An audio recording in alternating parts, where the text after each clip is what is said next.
Welcome. I am your host, Manpreet, aka MMA Lock of the Night, and your boy on Twitter at MMALOT. And this week, I am joined by my guy John Stargarian. You guys can follow him at MMA Fox on Twitter. And we are here propping you up for UFC Vegas 38, headlined by a light heavyweight scrap between Thiago Santos and Johnny Walker. I don't think we're going to need the judges for that one, but I can't wait to break it down with my guy, John, so that we can get into the nitty gritty of it. John, it's been a couple weeks since I've seen your face. How's everything been going? And how do you feel about the card that we got this weekend? Yeah, life's good in terms of the betting. I haven't brought the best introduction to your to your viewers the first couple weeks, but I feel good about this week. I don't know. I think it's a card that has some potential to be entertaining. I think the fights, even the main event, are relatively low level for what you'd expect. But yeah, I think it's going to be fun. I think there's some decent betting spots, and there's a couple decent prop spots as well. Yeah, I think I went 2 of 3 on props last week in terms of the 3 best props to give out. I think you went 0-3 or 1-3, and Cody went 3 of 3. So we'll see actually how it ends up going. Let's see if we can reverse the fortunes and get a trifecta here with all 3 of us hitting at least 2 props for the guys here. I did look over some of the props. I do have Cody's as well. He sent them in just about 20 minutes ago, and yeah, I think we kind of align on certain spots. So I'm looking forward to hearing how we're able to break this thing down. So just to remind you guys before we kick things off, obviously follow myself on Twitter, like and subscribe the video if you haven't already, and then show my guy John some love. Obviously, he has his Twitter handle on the screen right there for you guys. So make sure you guys go check that out. And then in the description below, you guys can find Cody's YouTube channel as well as the Club and Sub YouTube channel, which is the podcast that John hosts every Wednesday night at 10 p.m. Eastern with his circus of guys over there. He has Luke from Sparring with Reality Betting. He has Legs the Capper, and then obviously C, whenever you want to drop in and show his face, he's in there as well. So you guys are going to get great content from those guys as well. All right, shout out to everybody that's in the chat right now. We got 30 people kicking off the stream right now. I hope we get that up into the triple digits by the time we get to the main card at least, which I'm sure we will. So let's just get things going. Let's not waste too much more time. We got Alejandro Perez going up against Johnny Eduardo. Both guys that we haven't heard from in a long time. Minus 235 is Alejandro Perez. Plus 195 is the return on Johnny Eduardo. Johnny Eduardo at a ripe young age of 41 years old. Last time we saw him inside the cage was June of 2018, where he got darts choked by Nathaniel Wood. His last win actually coming 5 years ago against Manny Gambarian. Shout out to anybody that remembers Manny Gambarian, Manny the Anvil Gambarian, if I'm not mistaken. But Johnny Eduardo, old when he was fighting back then, even older now. So Alejandro Perez, I believe he's 32 years old. Like I said, last time he fought 2 years ago where he came up short against Yadong Song. And that was I believe that was the first time he had gotten finished since getting that quick guillotine choke loss to Patrick Williams back in June of 2015. But usually a very durable guy. This is the kind of guy that I feel like he'll be able to go out there and kind of deal with whatever Johnny Eduardo is going to be throwing at him early in this fight. That's usually the strongest round for Johnny Eduardo is early, and then he starts to fade as the fight goes on later, and that's where I think Alejandro Perez is going to start to take over. A little bit of a question mark on both sides, considering the layoff for both guys, but I feel like you got to go with Perez here, man. He's been showing his durability. I do not think that Eduardo hits as hard as Song Yadong, and I think it's going to be very difficult for Eduardo to go out there and pull off that early victory. So when we're talking about props here, obviously Eduardo seems to be fragile and delicate at times, so Alejandro inside the distance looking at plus 135, but Perez, not a perennial finisher either, right? His last win came by decision. He did finish Matthew Lopez in round 2, but if we all remember, Matthew Lopez kind of a gasser in his own right. The guy slows down. Decision Yuri Alcantara before that, decision Andrea Sukumta before that. Like, he has a good amount of decisions on his record. I'd be kind of surprised if he goes out there and starts as Eduardo. I like Perez by decision, which is plus 250. But a good hedge here, Eduardo in round 1 plus 650, similar to Marlon Moraes from this past weekend, right? Where we almost had that scare where Moraes actually pulled it off. So be sure to hedge if that's what something you want to do. But I do like Perez here, Perez by decision plus 250. How are you seeing this one, brother? Yeah, it's kind of a weird fight, right? Like, this is a fight that could have been booked like 5 years ago, would have made a bit more sense, right? But I don't know. With all that said, it's kind of funny because, like, I'm kind of keep saying kind of, but with you in general in like the Perez side, just because I mean, if I was getting Johnny Eduardo 4 or 5 years ago, I'd almost certainly bet him at this line, right? But he is 42, and we're talking about a fight at bantamweight where guys at bantamweight tend to age out a lot quicker, just because the speed and skill difference down there.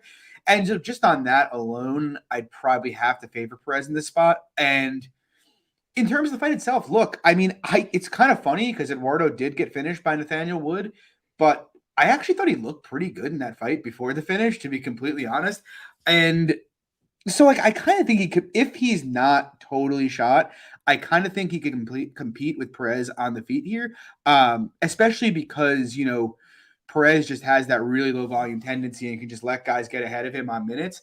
And so, but that's a huge if, right? Whether or not Eduardo shot. In terms of technical ability, I do think Perez is probably a bit more technical and a bit more well-rounded.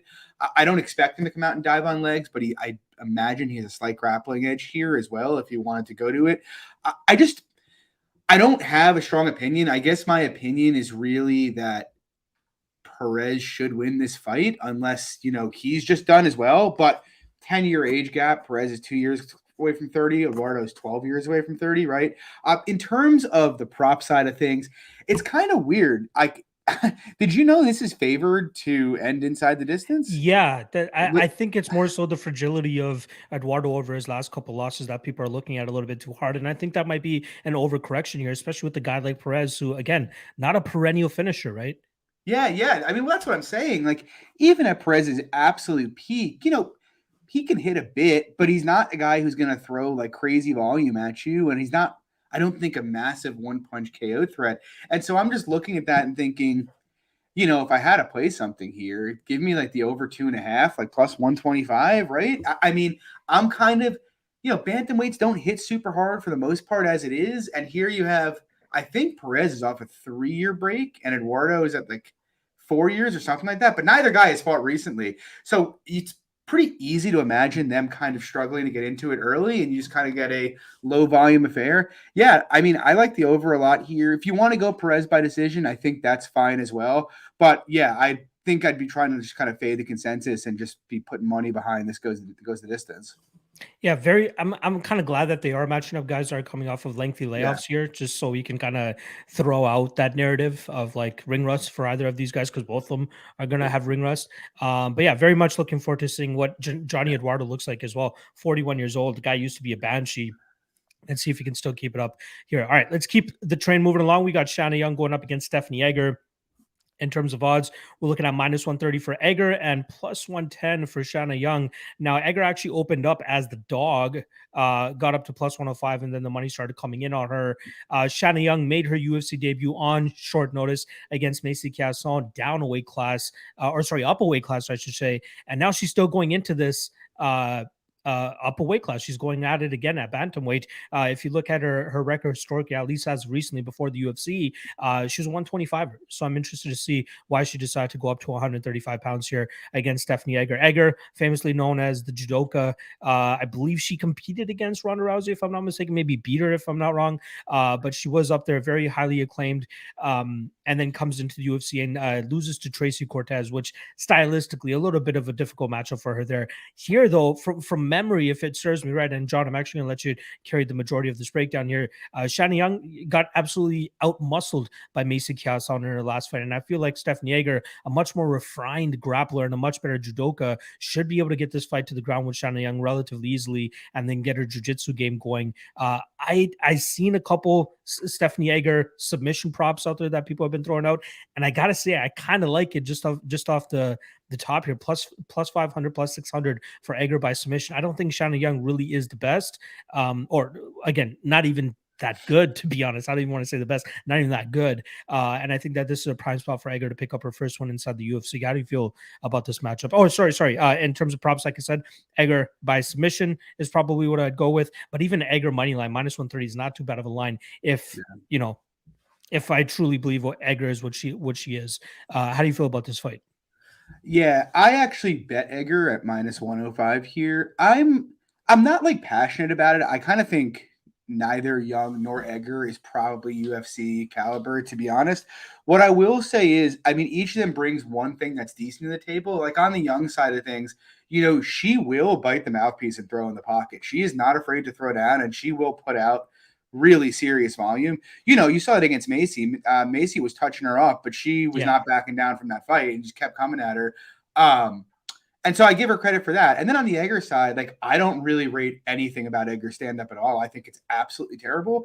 And I think the first time she fights a gorilla that's going to outfight with her and be able to kind of just use the cage and circle, she's just going to be toast.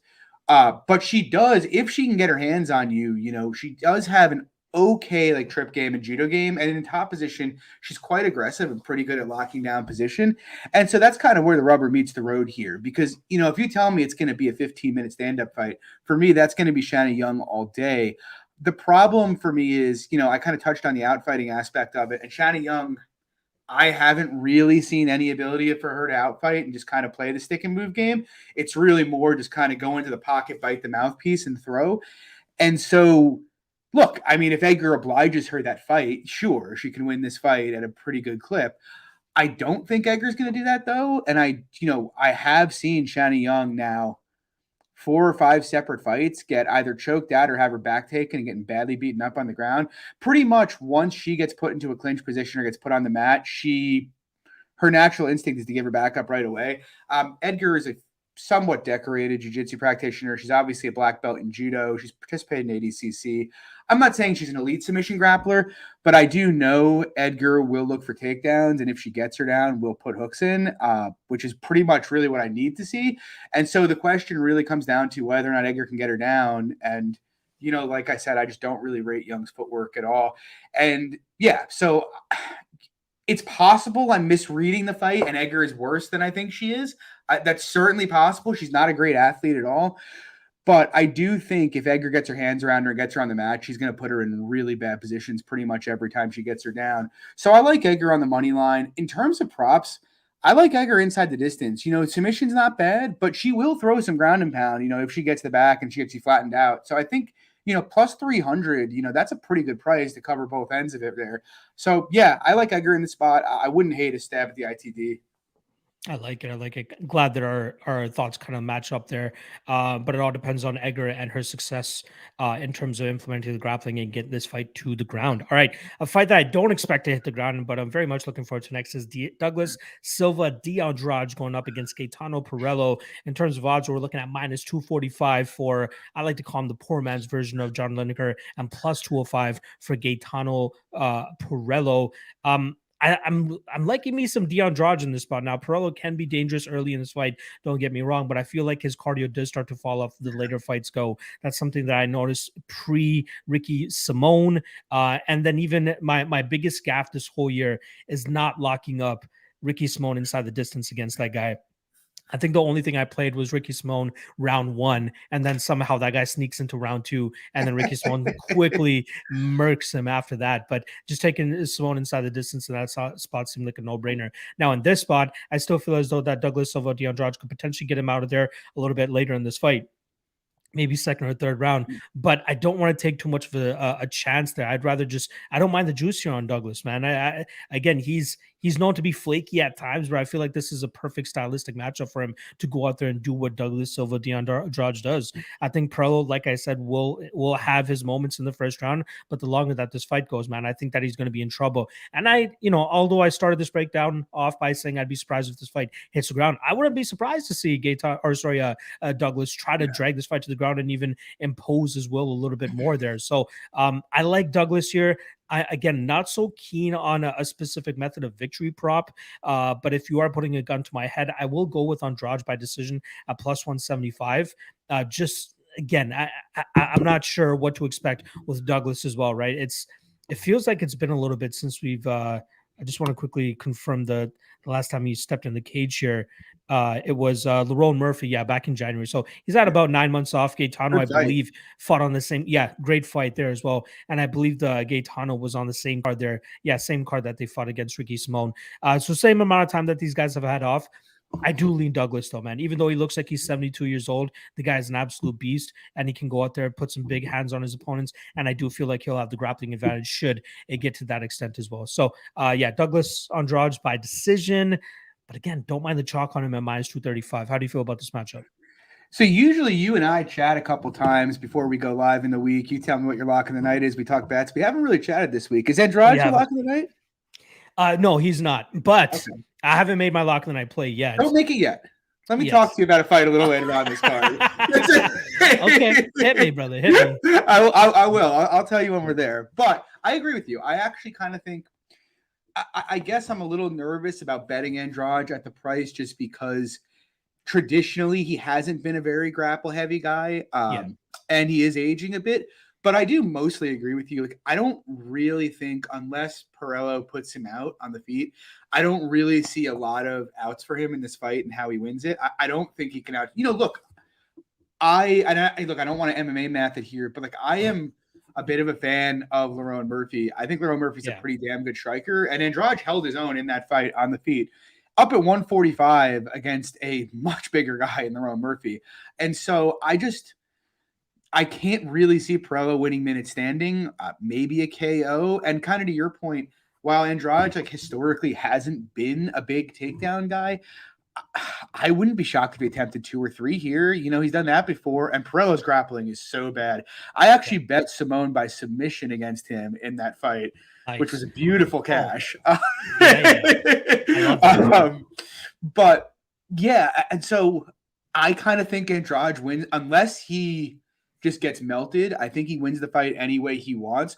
What I will say is there's a couple ways I'm thinking about playing it, or that I would think about playing it. The first is the under, because like you said, Pirrello kind of slows down. Like he's going to come forward and go crazy, and Andrade can hit, man. He can crack a bit.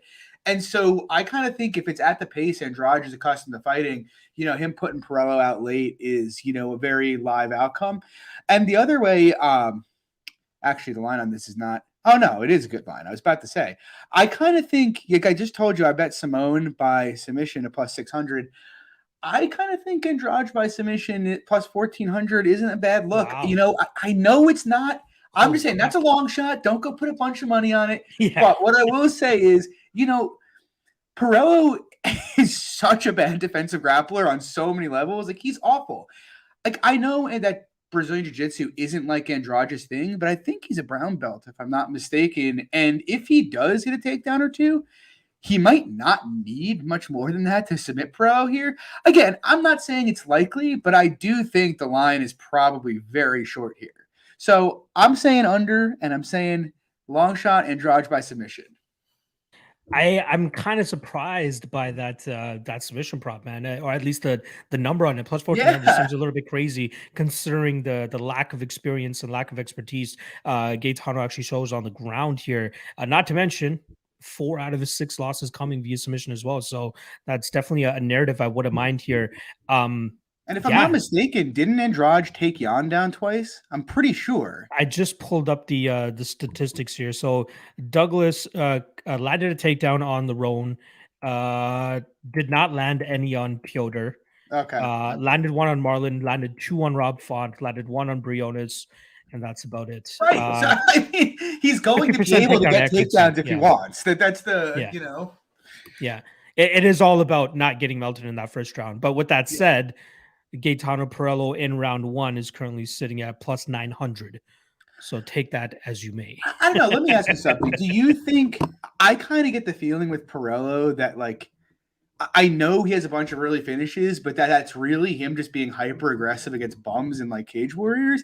I don't get the feeling that he has like big translatable power to the UFC at 135. Do you think so? Yeah, we see that though. I mean, like we see guys that are notorious finishers on the regional scene come to the UFC and they're not able to replicate those finishes, right? But again, like we're trying to scratch the surface here in terms of finding out how he can finish fights. And historically speaking, it's all been first round finishes, right? Do you see him winning a decision? Do you see him winning by submission? No. Right? Like, I'm just saying, I get it that's the path. I just like. I know he has a reputation of being a big hitter. I just don't really get that feeling myself when I watch a fight. you know? Yeah, Pirrello by KO plus 450, plus 550, depending on where you're looking at. But if you want to get salty with it, or a little bit fancy with it, sorry, I should say, Pirrello by submission plus 2600. I'm just saying, John. I'm just saying. No, but I will say this. I do like that Andrade submission prop plus 1400.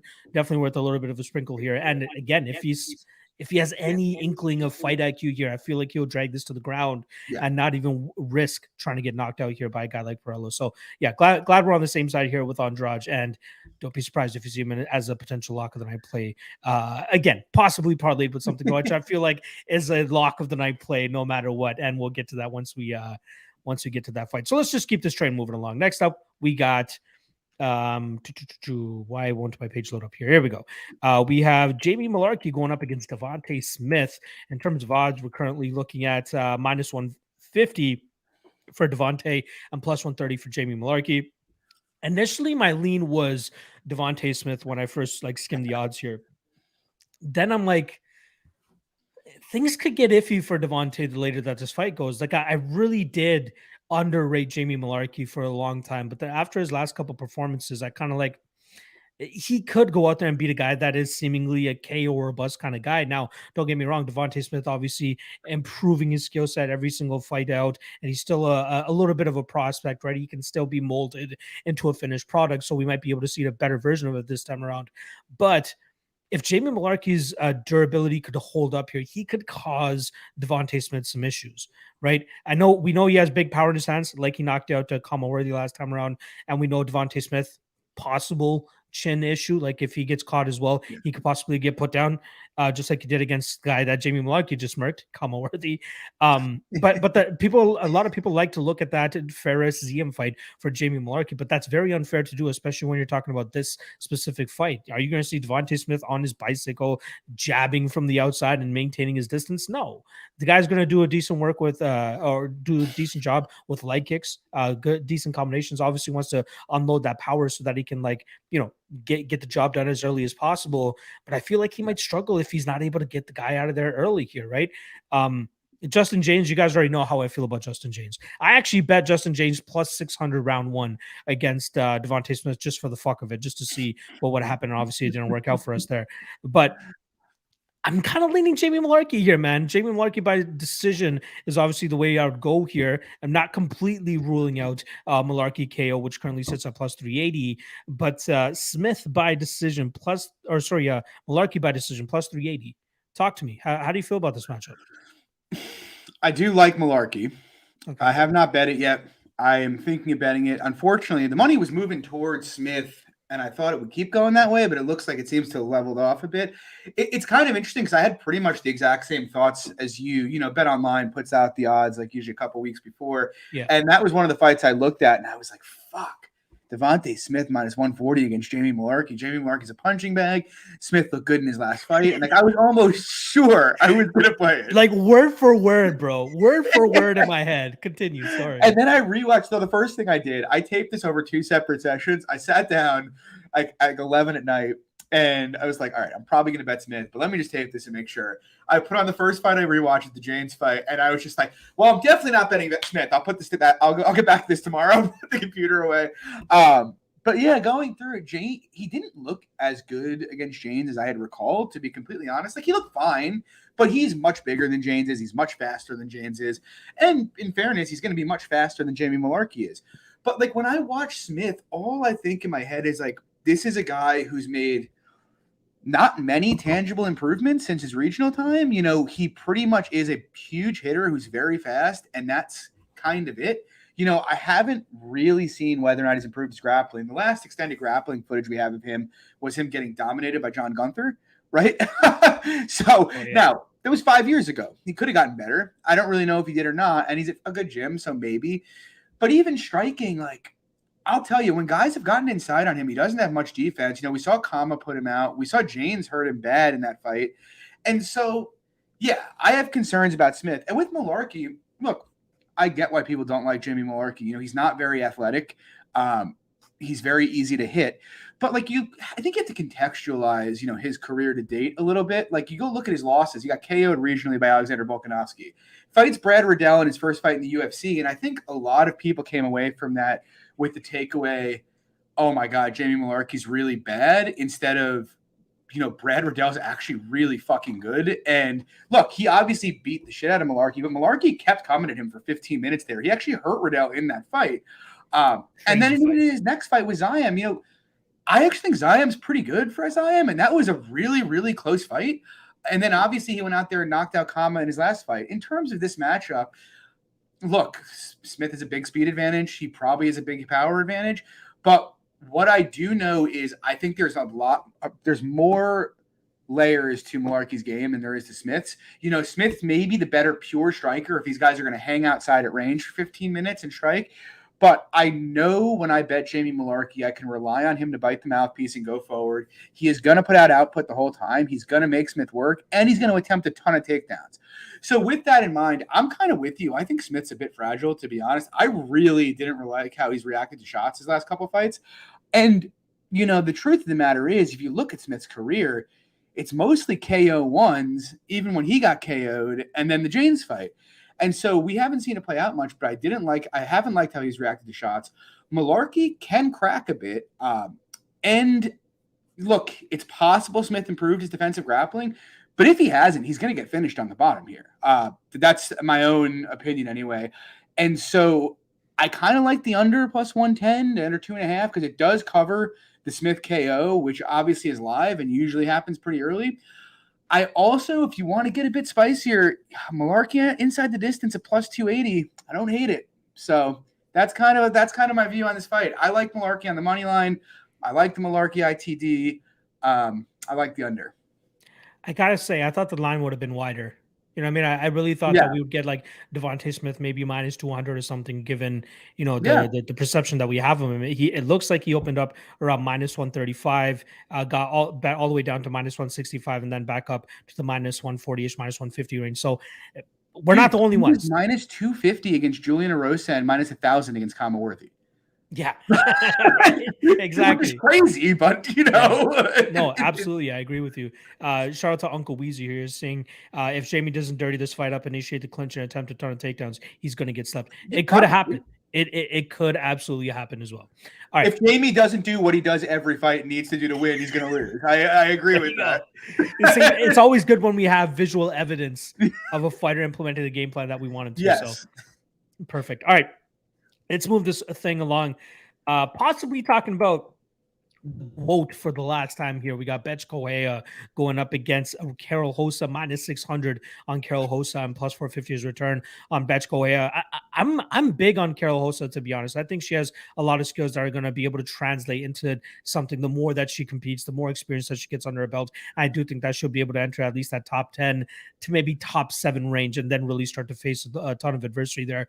Good striking, in my opinion. Her ground game is getting better. I know she got subbed on the regional scene. I'm trying to rack my brain by who, but another fighter that's in the UFC right now.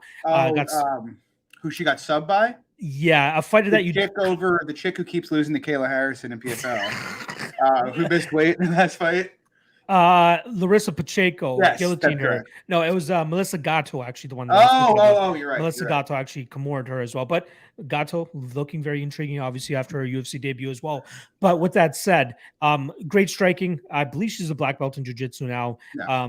And with Correia, we know what we're usually getting with her, right? She moves forward, no technique in terms of her striking, just throws. Tries to goad you on and fight her, and then quickly get knocked out like she did against Holly Holm. I will say this about Betch, durable. You know what I mean? She hasn't been knocked out that much. She can go 50 minutes. And then every now and then she'll pull off that upset like she did against Sijara Eubanks. But I think that we're getting a better stylistic matchup here with Karol Rosa than we got with Sijara Eubanks back then. Minus 600, a lot of people in women's MMA will think that's a little bit wide. I think that's kind of perfect for this matchup, to be honest. Like, Karol Rosa is that much better than Betch. I just don't see how Betch wins this fight. Like, will she finagle her way to a split decision somehow? It could be on volume, but I think that Karol Rosa will be responding pretty much every single combination and just landing with much more efficiency and a much more effectiveness. So I do like Rosa here. there could be finishing opportunities that open up for her, but I'm just not sure if she'll actually put the pedal to the metal there and actually get the finish. I'm going to go with the safe side here. I'm going to go with her by decision, which is obviously chalk. -1. What is that? -170 right now is what it's sitting at. Makes absolute sense. I'd probably bet that if I was going to bet this fight at all. Will I have Carol Hosa in a couple Hail Mary parlays? Probably. She's a nice little cherry on top because I feel as though she should go out there and do absolute work here. And then on the flip side here, obviously for Correia, for her to win by decision is +675. That's probably her best path to victory as well. Am I too high on Hosa here? You're usually the guy to go to kind of big up some underdogs. Are you bigging up Bet Correia at all here? Man, I'll be honest. Like, there's a part of me that's tempted, but like you kind of touched on it a little bit where you're like, oh, you know, what's her best path, a volume-based decision? And it's like, so you want to talk about volume? Should I bring up some numbers? Should I bring up some numbers here for Carol Hosa? That's what I'm saying. Like, her best path is 171 significant strikes against Lara Procopio, 120 significant strikes against Vanessa Mello, and then 57 significant strikes against Jocelyn Edwards, although she managed to accrue 11 minutes of control time. And how many total strikes did she land? Probably over 200, I'd imagine. Total strikes, 135. Yeah. She 135 of 175. So like her accuracy was pretty good too. There's a case to be made that because when I saw the line initially and it was Betch plus 250, I was like, I might play Betch. Like, she's fought nothing but legends. You know, she hung tough with Irene Aldana. You know, she probably keeps this close, but you know, the more I look at it, it's just like, yeah, okay, volume-based decision. Nobody's really come. I mean, I guess Procopio kept it competitive standing, but I do think, you know, Hosa's volume is such. It's plus her size. She's so much bigger than Betch. It's going to be really hard for Betch to close distance. I don't know. I just struggle to see Betch winning minutes that doesn't involve wrestling, but I don't think Betch is a great wrestler, or her hurting Hosa. Now, that is something that is possible because Hosa is there to be hit, like we saw that in the Procopio fight. But Betch isn't really a big hitter, so it's just like, I don't know. Could the line be narrower? Maybe. But I don't feel passionately about it. To be honest, I don't feel passionately about a ton of props here, so I'm not going to give you a prop that you're going to play for a lot of money to win money. I'm going to give you a prop that you're going to gamble on and try to win a lot of money on. So my general thinking here is, let me just pull it up again. Here we go. Rosa, round 2, KO, TKO. It's about plus 1,800, depending on the book you have. Hey, you know, I'm not going to tell them to go bet a prop that I don't think has any value. So yeah, no, I get you. My general thinking here is, you know, the first round might be a bit of a feeling out process, but I kind of think by the 3 or 4 minute mark, Hosa is going to start to get her timing down and probably just start lighting Betch up. Betch is not immune to being knocked out. We've seen it happen before. We've seen her get hurt badly several times. And so I kind of think once Hosa finds the range, you know, she's going to start just beating Betch up pretty badly. I think a late round 1, early round 2 stoppage is in play. And so I guess with that being the case, you could take a stab at the under. I just think the finishing upside here is so front loaded in Hosa's favor that maybe you play Hosa ITD. But again, I'm not like super, super passionate about it or anything. I think Hosa big fave makes sense, but I could see her winning the fight in like 5 or 6 different ways, you know? Yeah, exactly. Again, minus 600 in women's MMA, usually a recipe for disaster. But given the stylistic matchup we have here, I'd be stunned. I'd legitimately be stunned. I hope Betch wins. I love Betch. It would be great to see her go out with a W. I don't see it really. Let's keep this train moving along before I lose something. Anthony Shevchenko going up against Casey O'Neill. Talk about heavy women's favorites that probably shouldn't be heavy favorites. Minus 210 for Casey O'Neill, plus 175 for Antonina Shevchenko. I lean the Shevchenko side of things, but obviously it gets very, very worrisome in terms of her grappling deficiencies at times, right? That's definitely something that we need to worry about here. It seems like Casey O'Neill, when she has success, she's dragging bitches to the mat and just mashing them up on the ground. She could do that here against Shevchenko, but on the feet, I think that Shevchenko has her covered pretty wide. Yeah, I mean, I think that she has a pretty solid advantage in the striking here. I do understand. I do feel you. Yeah, right. And I think that if she's able to keep it upright, man, she should have tremendous success. She could possibly even knock out Casey O'Neill, who seems a little bit too wild and reckless at times, especially in terms of closing distance. But again, if Casey gets this fight to the ground, things could get very scary for Shevchenko as well. I think the under is sneaky here. plus 110, plus 100, depending on where you're looking at, under 2.5. I think both girls have finishing capabilities. I lean, I don't know, man, ever so slightly. I lean on the Shevchenko side, and I think she'll actually be able to land that KO here. Shevchenko KO currently sitting at plus 800, which I think is absolutely insane. Got to take a little bit of a stab on that. And then obviously on the O'Neal side of things, if she does get this fight to the ground, she could do it. She could have a TKO, ground and pound, or a submission or something like that. But very volatile fight. But I think that it's going to bring violence. I think that O'Neal's style of just always being aggressive will force a finish in this fight, and the under 2.5 is very, very intriguing to me. I lean the Shevchenko side in terms of a prediction. Her striking, very good, but if she can stuff a couple takedowns here, she should have tremendous success on the feet. How do you feel about this matchup? So, here's my question for you, Locke, and it's kind of one that I've had for a few people this week. It's if you didn't know, if you were to just take the Shanna Dobson fight, Casey's regional footage, and the first round of the Procopio fight, what would you rate her as a grappler? Okay. She wasn't known as this, what she's known as now. Right. When she came into the UFC. She does it to Shanna Dobson.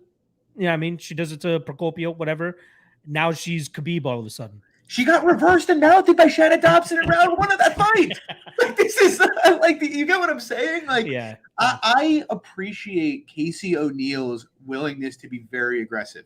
Aggression and physicality goes a very long way in WMMA. I do think as she gets older and comes into her own a bit more, she may refine some of those holes in the grappling. Frankly, I think her aggression actually leads her to getting reversed a lot and put in bad spots herself. But I don't Katlyn Chookagian is actually a very good grappler. She's a Danaher brown belt, which, sharp people, not me. I bet Shevchenko in that fight like a fucking square. Sharper people than myself bet Chookagian are oh, she's going to go for takedowns. I didn't really buy it, and then she didn't dominate it. Andrea Lee, we knew was a very good grappler. Yeah. Roxanne Modafferi, Roxanne has some wrestling issues, but if she can get you down and once she gets on top, she's very dangerous on top. And by the way, it's worth mentioning the Roxanne fight. Yes, Roxanne took her down 5 times and won a split decision. She kept getting up in that fight and lighting her up, though. And I would say Roxanne's top game is considerably better than Casey O'Neal's top game. And so, I look at this and it's yes, all the questions about Shevchenko, what happens to her are there. But, I mean, what if O'Neal can't take her down or can't hold her down? Which I think is more live than people are giving it credit for. Roxanne, Andrea Lee, and Katlyn Chookagian are all top 10 flyweights. Chookagian and Lee top 5, and Shev was favored in all of those fights. And now she's here as a big dog to Casey O'Neal. Okay, if it turns out O'Neal can't get her down, she's going to get fucked up, to be honest with you. And, I don't think O'Neal's first level entries are very good. And so she does a lot of her work in the clinch. And Shevchenko is just a much better fighter in that position. And then when it comes to distance, look, I think any reasonable person would say, yeah, Shevchenko is a much better distance striker than Casey O'Neal is. But fun little fact for you, not many people know. Casey O'Neal's first 2 amateur fights, she got flatlined in under a minute twice in WMMA. That actually happened, and it's worth keeping in mind. She's also there to be hit in just about every fight. Before Procopio gassed out, she was touching her up every time she let her hands go. And so, I just look at it and I'm it's Anthony Shevchenko taking a huge step down from the girl she's been fighting, and Casey O'Neal taking a big step up. I like Shevchenko on the money line. Look, is it possible Shev gets flattened out here and just dominated? Yes. It is within the realm of possible outcomes. It maybe even I'm overrating Shev's game and she gets dominated, but I also think it's possible it looks a lot like her fights with Pudilova and Lipsky, where it turns out she can have some success herself there. So I bet Shevchenko on the money line. I also bet her KO line plus 800. Like I mentioned, Casey O'Neal got flatlined twice as an amateur in amateur WMMA. She is going to be there to be hit whenever they're at range. And plus, would it shock you if they end up tied up in the clinch and she gets finished with knees? That wouldn't shock me. I think Shev by KO is a damn good bet. I think the under is decent because I do think if O'Neal's having the success she needs to have to win the fight, she probably finishes. But yeah, I think this line's crazy, to be honest with you. Yeah, plus 188, a little bit too crazy for me. I think people are getting a little bit overzealous in terms of the the ground success people have been Yeah. having against Shevchenko here. And again, this is probably the best striker, hands down, that Casey O'Neill has had to go up against. Shout out to my guy Severi here. Saying O'Neill was like 16 or 17 old in those amateur fights. Hard to factor those at all, but still got to factor them nonetheless, right? Though. Yeah, like KO'd. 16, 17, 23, whatever she's at now, it could still absolutely happen. All right, let's move on to the next fight here. I believe, yeah, this is the prelim headliner. I know you got some heavy thoughts about this matchup, so I can't wait to get into it. We got Jared Gordon going up against Joe Solecki, minus 145 on Joe Solecki, plus 125 is the return on Jared Gordon. And looking at my guy, John here, pulling his seat right up so that I can get into it. So I'm not even going to bother starting off with this breakdown. I'll actually hand it off to you, and then I'll try to play off what you're saying to try to, just add some more credence to the Solecki side. Not saying I'm picking Solecki yet, but let's hear what you have to say first. First thing I'm going to say is if you don't have a lock of the night yet, Jared Gordon looks pretty good for lock of the night. How did I know that you were going to say that? How did I fucking know that? God damn. The last time I had this much conviction in an underdog was also on this show, and it lost, and it was Edson Barboza. But I have more conviction in Jared Gordon. I guess it's kind of funny because I don't want to come off as like shitting on Joe Solecki. I actually like Joe Solecki a lot. I think he's a decent prospect. I actually max bet him against Austin Hubbard. So it's not like my lock of the night play against Jim Miller. Yeah, exactly. That first round was a little bit shaky. I'll say that, but after that, he's a good fighter, right? He's a well-rounded fighter. He's an okay striker, and if he gets on top of you, he's super, super dangerous, right? He's got next level jiu-jitsu. My issue is like if you actually like kind of look at his entire career, both regional and in the UFC, he's basically been fed a lot of guys who are really good matchups for him. Like you go Matt Wyman. Matt Wyman had no chance in that fight. The guy can't stop takedowns at all. And if Solecki gets on top of you, you need a good get-up game or you're going to get held down. Next fight, Austin Hubbard. Hubbard gives up his back so easily. Like it was very predictable he was going to get his back taken in that fight pretty quickly. It just happens every fight he's in. And so again, for a guy that's a back taker with jiu-jitsu like Solecki, pretty easy work for him. The next fight, Jim Miller, which as you mentioned was a little sweatier than I think most of us thought it would be. Jim Miller is very easy to take down and tends to play guard. Joe Solecki's jiu-jitsu is the type that he's not getting guard sub by pretty much anybody. So, all he had to do was hit takedowns. And once he started doing that in round 2, it was easy. Jared Gordon's a bit of a different beast, though. So Solecki's had a lot of matchups gifted to him. But, Jared Gordon, first of all, I think Gordon's probably a better wrestler than Solecki, to be honest. I'm pretty convicted about that. But even if he's not, like Gordon's a Danaher brown belt. He has excellent jiu-jitsu himself. He's defensively very responsible. And when he has given his back up to get up, he's very good at denying hooks and very good at fighting hands. So first of all, I don't think if Solecki gets him down, he's at all likely to hold him there or submit him. I'd be very surprised if he submitted him. Not saying it can't happen. Obviously, there are ways it could play out where he gets submitted, but I just don't think it's particularly likely. And then, like, you go to the stand-up, and Solecki's stand-up to me, look, the truth is there's not a ton of data on it because, he's been able to take down his opponent so easily. But I get the feeling while it's technically not awful, it's very wooden, and I don't think he's really, he really hasn't been forced to face any adversity standing. Whereas Jared Gordon is going to come forward and push an absolutely hellacious pace. That's what he's known for. You look at all of his fights. Look at the fight with Danny Chavez. Everybody's talking about he's going to get knocked out. He's going to get knocked out. I know we cashed that shit, John. Yes, we did. Yes, we did. He went there and tuned Chavez up with no problem.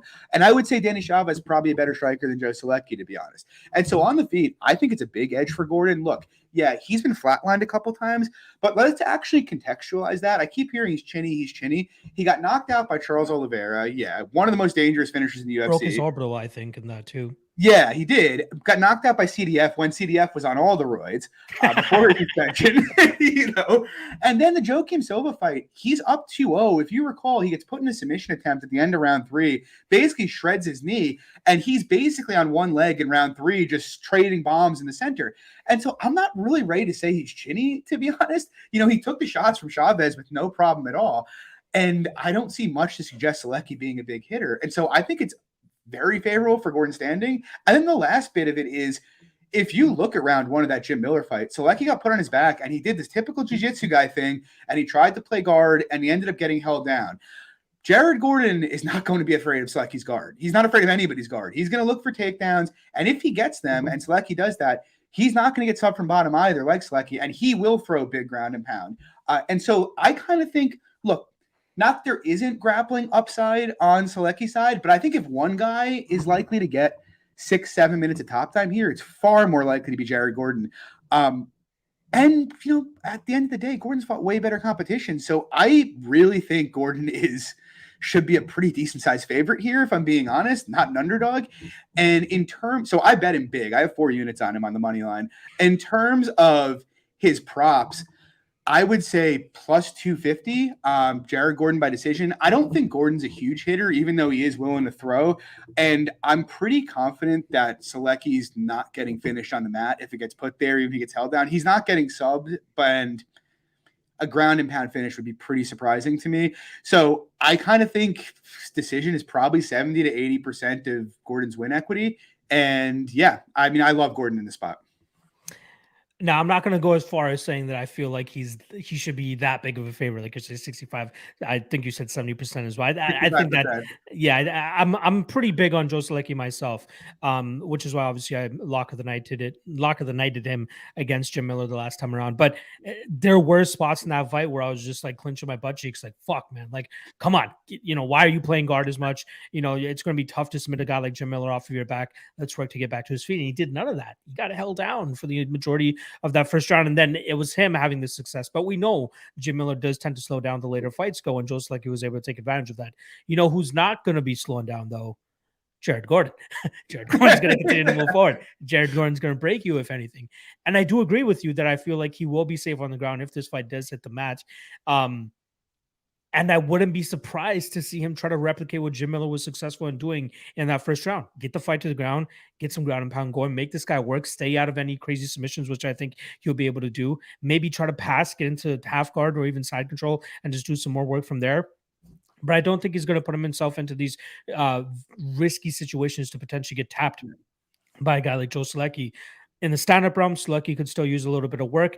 Even Jared Gordon could use a little bit of work, but I think he compensates for that with his ability to move forward, put pressure, and really, push the pace against his opponents. And I think he'll be able to do that successfully against Solecki here. I also agree with your wrestling assessment of this fight too.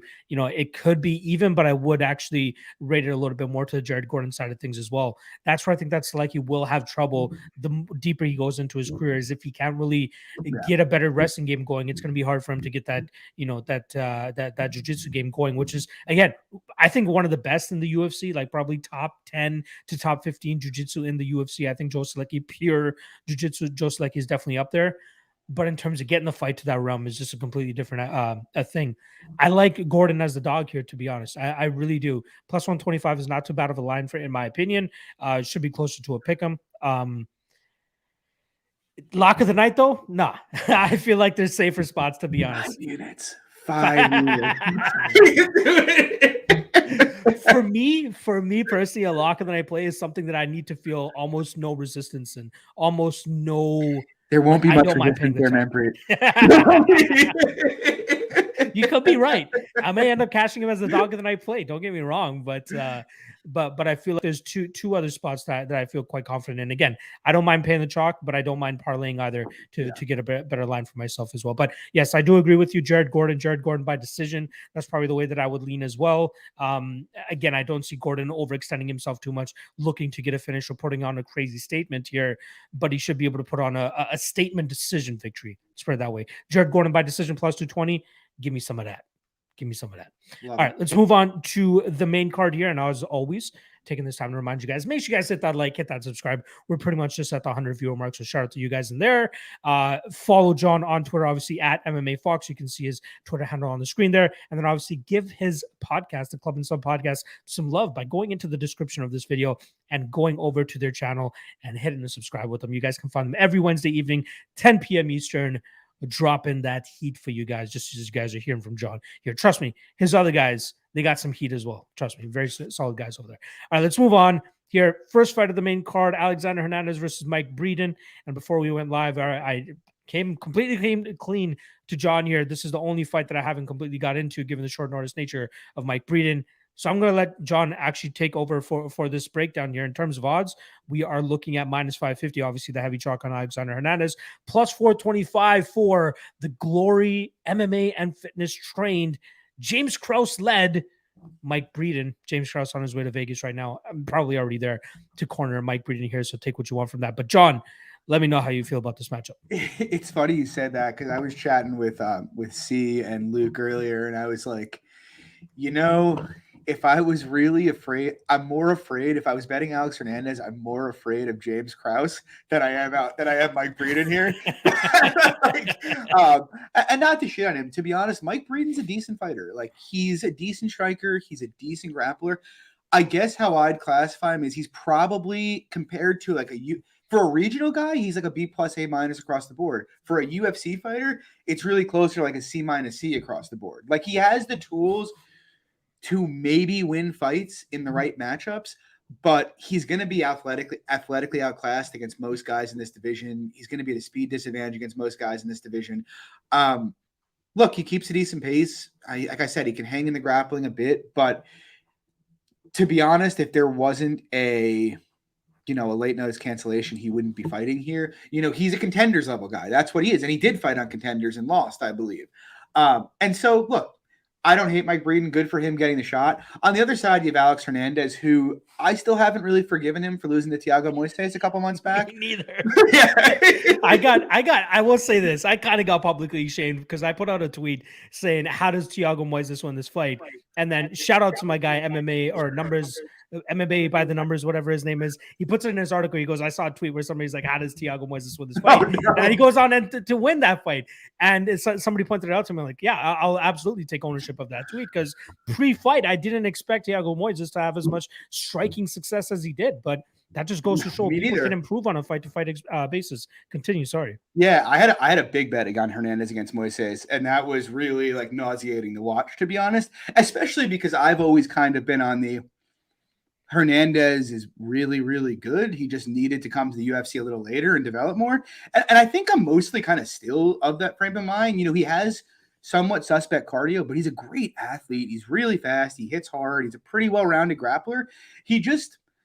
It's weird because I do think he should be better than he is now. I don't know if it's a mental thing. It seems like fight to fight, he'll look really good in one faculty, in one fight. Like, you look at the Aubin Mercier fight. He outgrappled Olivier Aubin Mercier. Who saw that coming? I didn't. You look at, his fight with Trinaldo, which was an ugly fight, but not many guys end up even at distance strikes with Trinaldo.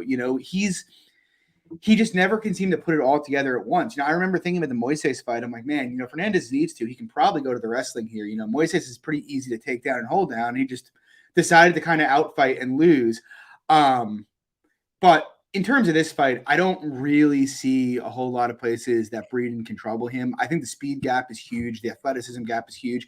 And even the technical gap. Hernandez could clean up some things in his striking, especially defensively.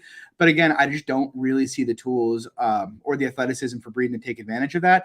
So I guess, I would never lay minus 500 with Alex Hernandez. But I do think the line is more or less accurate.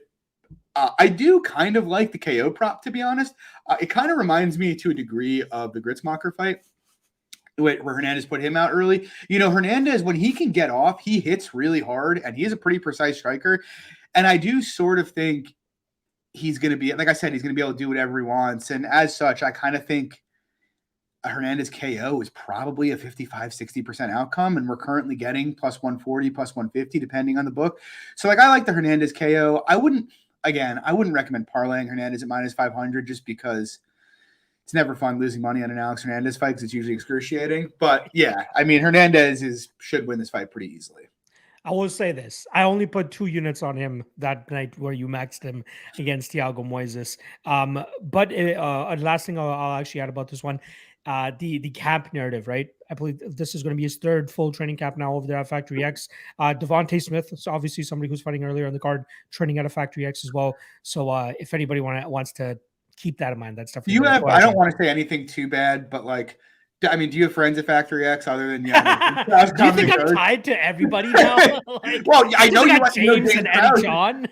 Since James Krause started doing his thing at Glory more, Factory X has taken a nosedive. That's all I'm going to say. They're allegedly a BJJ camp. Have you seen any of them display reasonable BJJ on the mat? No, to be honest. So I don't know. I think I'm glad Alex Hernandez is at a big gym, but I don't think that's it, to be honest. All right, let's see how it plays out this weekend. But he is a minus 550 favorite.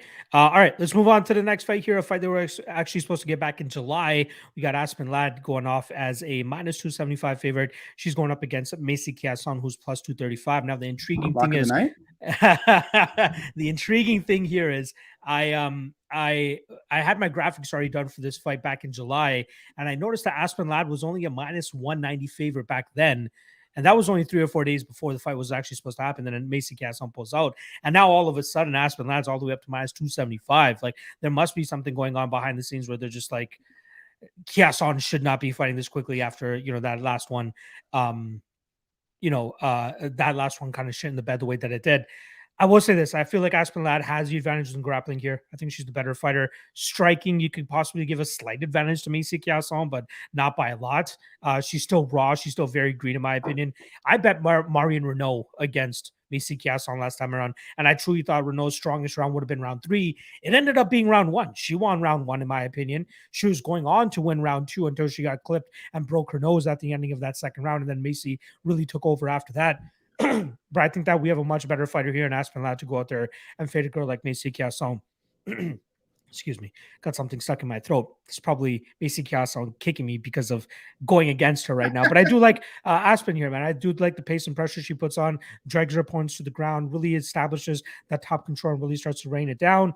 I don't think that, like I said, the striking advantage for Macy Chiasson, I don't think it's wide enough to the extent of GDR and Aspen Ladd. So I don't think we have to worry about a knockout coming for the Macy Chiasson side of things.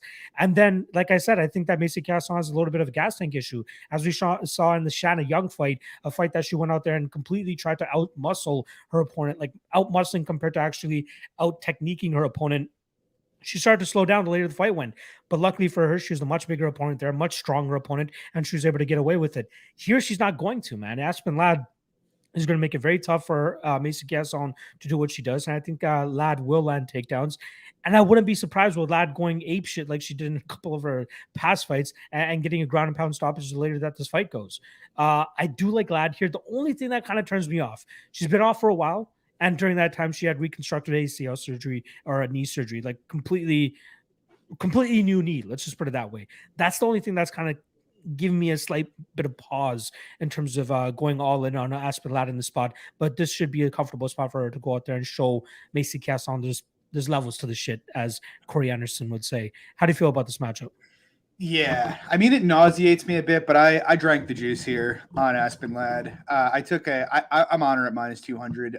It's kind of funny because you know me, you know how phobic I am about playing, big favorites in general. But, something I've been trying to clean up about my game is I really should be, if I think there's value on a line, I really need to be betting the value, even if it is someone that's minus 200, minus 250. And that's just kind of how I feel here, to be honest. I've never been a huge Ladd fan because of how hittable she is on the feet, because I have seen her, have some issues in the clinch with like Landsberg and Kunitskaya. The thing is, those are like two clinch experts, and Chiasson ultimately ended up dominating both of those fights and getting them both down. Or not Chiasson, I'm sorry, Ladd.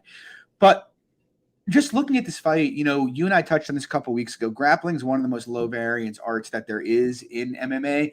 And, I look at this fight, and it's like, for me to feel uncomfortable with the minus 200, I have to believe that Ladd's not going to hit a single takedown in this fight. And look, if that happens, yeah, I'll be very fucking uncomfortable about having minus 200 on it, right? But I don't ultimately, I've seen Marion Renault hit takedowns on Macy Chiasson. I saw Lena Landsberg get her to the mat, right? And it's just, when Chiasson's been put on her back, what we've seen has not been pretty. And conversely, on the other side of things, with Aspen Ladd, Aspen Ladd out-grappled Sijara Eubanks. And I know people can dog Sijara for having bad cardio at times. Sijara is a top-tier women's grappler. And for her to get out-grappled in that fight spoke a lot to me about what Ladd's upside is and made me kind of come around to her as a prospect. I still have all the issues that I had with her standing. Look, she's going to walk forward with her chin in the air and let herself get touched up. And I suppose Macy could put her down like that. I can't say that that's a much better than a 10 or 15% outcome, to be honest, before Ladd gets inside on her. And I just don't look, I get it. Macy's looked good in the clinch in the past, but if you look at the girls, she's looked good in the clinch. It's like Shanna Young and a bunch of bums. This is just. And then got outworked by Lena Landsberg in the clinch, right? That's what I'm saying. And it's it's a completely different level of opponent here, you know? Like, yeah, she beat Marion Renault, but that fight was sweaty. I bet Renault there. And Renault is 43 years old and looked pretty clearly washed in her next fight with Miesha Tate. And, you know, Macy went life and death with her. And I just, in my head, I'm like, I feel like this fight is going to hit the mat 2 or 3 times. And that's really, it might only take one takedown for Ladd to win the fight, to be completely honest. I think she's going to cut through Macy's guard without any issue at all. I just think Ladd wins this fight the vast majority of the time it takes place. Again, if Macy finished her standing, it could happen. Ladd is hittable. It's WMMA at the end of the day. It's not like Macy has a bunch of standing KOs. I just think Ladd's probably about 80% here. In terms of props, look, I think the obvious one is Ladd ITD, and maybe if you wanted to hedge down a bit from that or be a little safer, just play ITD in general, since it does cover, you know, Macy taking her head off in the center. But in terms of Ladd ITD, like, look, Ladd is very vicious on top. She's heavy on top. She's dangerous. I believe she's a black belt. She's got a pretty decent submission game as well. I kind of think if she can get the takedowns as easily as I suspect she can, it's probably only a matter of time before she finishes Macy here. So I think plus 200, you're getting like a decent bit of value there. Shout out to my guy NJ81. I think I've seen him a couple times. Macy dominated. The fight was 50-50 till there was a minute left. What?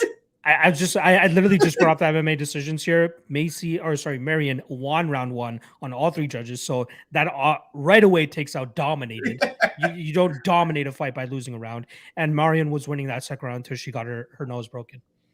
That's all I gotta say. Again, after that, yeah, it looked like Macy was doing much better when Marion had a leaking nose the entire fight, or for the last half of the fight. But again, yeah.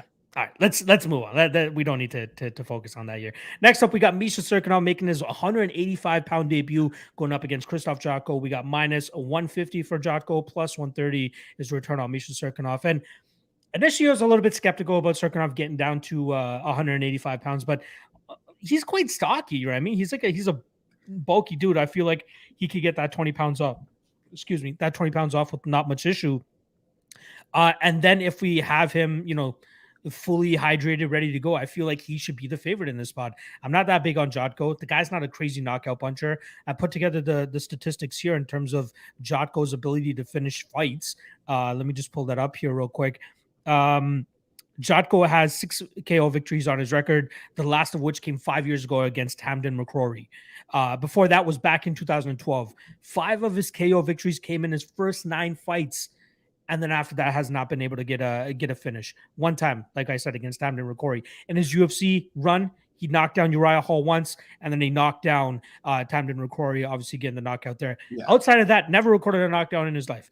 He is a good point fighter. He's a good guy that goes out there, kind of decent in terms of maintaining his distance, using that point fighting style and taking home decision victories. But then after that, there's nothing really else there. Misha Cirkunov going to be the much stronger guy in this fight, in my opinion. I think he's going to be able to get this fight to the ground. And I think he'll be able to put that jiu-jitsu to work in the spot. I really like Misha Cirkunov in the spot as an underdog, to be honest. I think that this is a spot for him where he doesn't need to worry about going out there and get starched. If he gets starched by Jotko, gotta hang it up, brother. You're not made for the MMA game anymore. But I feel like he'll be able to take those shots from Jotko and then implement his game. He's not too bad of a striker either. It's just he always gets washed because his chin was just never good at 205 pounds. But luckily for him, he's going to be going up against middleweights now, so hopefully his chin will be able to upgrade with that and not have to worry about getting hit as hard, especially against a guy like Jotko here. I've always been big on Misha. Like, obviously, I knew him from his regional days coming up here on the Canadian scene, and I thought he could make some good noise inside the UFC. I just didn't realize how chinny he was until he started fighting these heavy hitters. But jiu-jitsu on point. Just watch that Jimmy Crute fight. That's literally all you need to see. But even if you go throughout his entire career, the guy's a very good jiu-jitsu artist, and I think he's going to be able to tie Jotko up in knots in this fight. So I like Misha here. I actually like him to get it done relatively quickly too, man. I think that the submission prop is not too shabby here, sitting at plus 300. Even Misha round 1 is currently sitting at plus 385, but I'd rather just take that plus 300 on the submission and call it a day. Money line, not too bad either, plus 125. Again, I do think that this he might even be slightly favored in this fight. That's what I believe, but I do like Cirkunov in this spot. Do you think Jotko presents any issues? And then ultimately, who do you think wins this fight?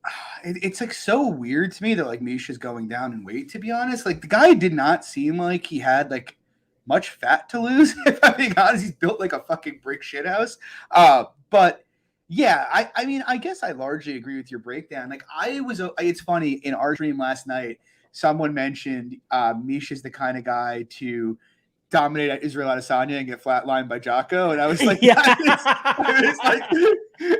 That's so accurate. Like I've always been like, Misha has a championship level skill set. Unfortunately, he just doesn't have championship level durability. And like, his skill set should have worked at light heavyweight. Guys who can grapple at that level.